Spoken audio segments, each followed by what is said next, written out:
What's going on, folks? Will Stewart here with Will Stewart 365, and today we are back with another unboxing and first impressions. This one here from the house of Dolce & Gabbana. We have got Dolce & Gabbana-THE Eau de Parfum. Now, I do have several fragrances from this house in this particular line. I have Dolce & Gabbana The One Royal Nights. I have Dolce & Gabbana The One EDT, but I hadn't picked up the EDP yet, but we've got that here. We've got that in a 100 ml tester.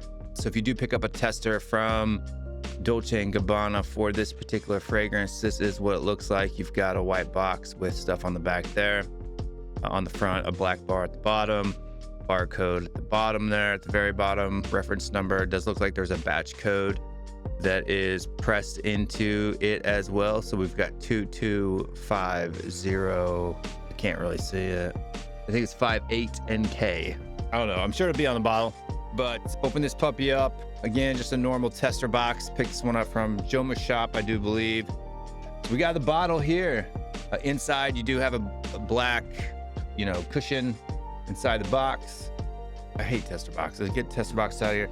We got the fragrance here. We do have the nice black to amber gradient with the black cap.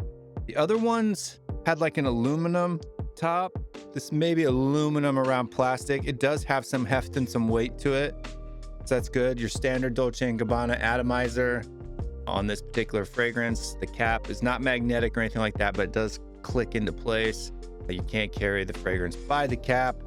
At the bottom here, we do have some more information as well. It says Eau de Parfum for me, made in France. Bunch of other cool stuff. 100 ml batch code. Yeah, so the batch code on here is 2258M. So it was hard to see on the box, but the batch code on the bottle and the box do match, which is always great. If it doesn't, you need to talk to somebody about that. Other than that, on the bottle, there's nothing else that's on the bottom, on the bottle, on the back, on the sides, or on the lid. Just straight black. But let's break into this fragrance and see what it smells like compared to the others. Let's grab this here and see how many sprays it takes. 1, 2, 3, 2 sprays to get it going there. Yeah, so this one's good. So this one is, deep, dark, rich. So like this is what I was hoping that like the Azzaro line would smell like. It's good. It's right now my favorite from the house in this line, the EDP. I mean, it's a bit weak. Like I'm kind of already going nose blind to it already. So I don't know if the performance is going to be very good on this one. I think from what I've heard on reviews and stuff online, it's something like, 6 to 8 hours or something like that, or maybe 4 to 6 hours. But no, I mean, this one's good. This one's better than the Royal Night. So it's got deeper or darker. It's got richness to it.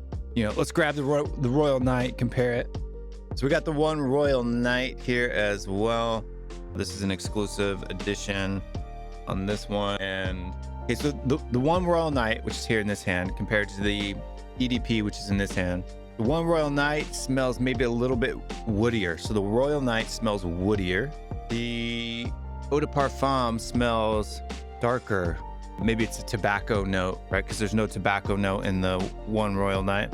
So on the One Royal Night, I'm getting, okay, so if you think about darkness as these test strips, right?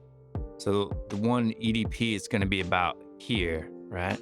It's a little bit darker, whereas this one's going to be a little bit fresher, but it's woodier. Like you can smell that wood, almost like a sawdusty type of a smell, but in a good way in the One Royal Night. Whereas in the one Eau de Parfum, I'm getting more of a boozy tobacco vibe out of it. Let's take a look at the notes. Let's open up Parfumo here and take a look at the notes. 8.4 rating here on the Parfumo. We've got it up on the computer today, not my phone. I actually don't know where my phone is right now, but we've got it up here. Top notes of grapefruit, basil, heart notes of orange blossom, cardamom, and ginger. Base notes of amber, cedar, and tobacco. So yeah, I mean, so I'm not getting any grapefruit out of the top at all. I mean, there is a little bit of I can smell a little bit of an orange blossom. The ginger is coming through. I don't really get basil either. I think it's more of the coriander. The cardamom is giving a little bit of a sweetness. and you know, some spiciness mixed in with that tobacco, the ambers. So I think the main notes in this, like if I were to say what I think the main notes in this are, like the grapefruit's in there because it's giving it the one DNA, right?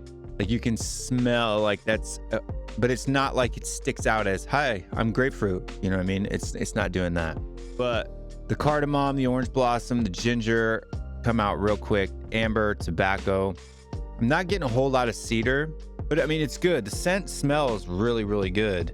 The only thing that I'm worried about, and I'll do an update for this video on that as well, but the only thing that I'm worried about is the longevity. So like the scent profile on here is calling for an 8.4 of smell, like the scent profile. So I mean, it's a really good scent, but the longevity is only like a 6.4 on rating. So we'll have to see. I will do an update. I'll comment down below this video and I'll do an update on that through a short.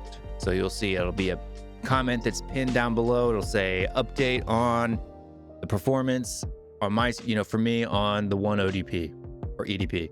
And then that's how you do it. You'll see that there. But guys, there's not a whole lot. It's good. It's a good tobacco, cardamom, ginger scent. Definitely, you know, fall, winter time.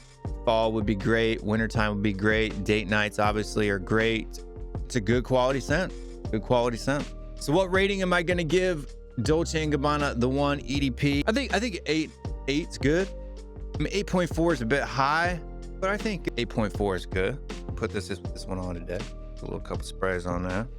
I mean, just in the air off the opening on this is fantastic, to be honest with you. I mean, I think this is my favorite in the line so far. The EDP, this is good. A little more woody, less tobacco. The EDT for me is just going to be a little bit fresher, right? So if we did our, little thing from before here, so, the One Royal Night sits in between the two because there's no tobacco in the One Royal Night, but it is woodier, and the wood, I think there's a higher quality of woods used, maybe even like a fake oud or something, because it does give you that woody vibe. So the One Royal Night and then the Eau de Parfum is right there. So that's what we're getting on that one. But folks, thank you very much for watching it. That's a review of Dolce & Gabbana the One. This is a good fragrance. I enjoy it, but it doesn't blow my socks off. But it's cheap, smells really good, better than I think any of the Azzaros, better than Azzaro The Most Wanted, better than Azzaro Wanted by Night. This one for me smells far better than that. Pick it up, easy blind buy. If you want a fall, winter, date night, sensual fragrance, if you don't have any tobacco fragrances and you're getting into the thing of tobacco, I think this is a good starter. It's a good tobacco starter. I don't know what took me so long to pick this one up for. I guess probably because I was kind of prioritizing other things, but it's a good one. Check it out, folks. Anyway, we'll be out of here. Make sure you are hitting that like, subscribe button, all that fun stuff. See you guys next time with a brand new video. I'm out of here. Peace.